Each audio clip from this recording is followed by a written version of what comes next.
As the dust settles around Sunday's mass shooting at the Baptist Church in Sutherland Springs, stories are surfacing about what happened.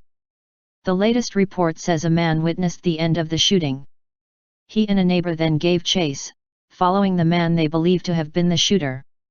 Summer Cadell told ABC that her boyfriend, Johnny Langendorf, called her moments after the shooting at First Baptist Church and told her that he saw a gunfight between the shooter and a neighbor, who was returning fire. Reports from inside the church say as many as 27 people were killed, and more injured.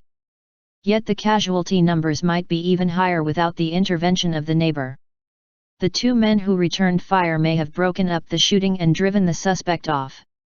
Freeman Martin, of the Department of Public Safety, described the timeline and actions of the armed neighbor during an afternoon press conference.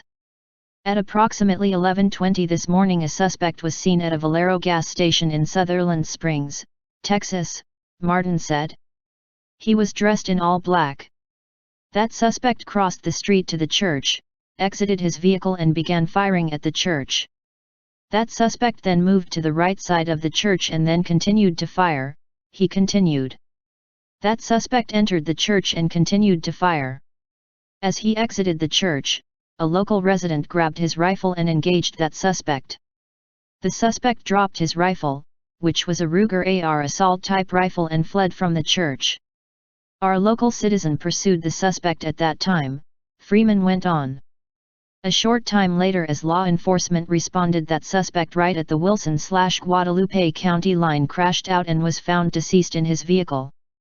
At this time we don't know if it was a self-inflicted gunshot wound or if he was shot by the local resident. We know he's deceased in the vehicle. Langendorf says the suspected gunman made it to his SUV and drove away, but the two men gave chase. The chase ended at a sharp curve where the suspect wrecked. During this time, the two men perusing him were on the phone with 911 giving detailed information to police about where they were headed. Wilson County Sheriff Joe Tackett confirms that at least 26 people have died. They are keeping information close at this early stage, and the FBI is reportedly participating in the investigation on scene.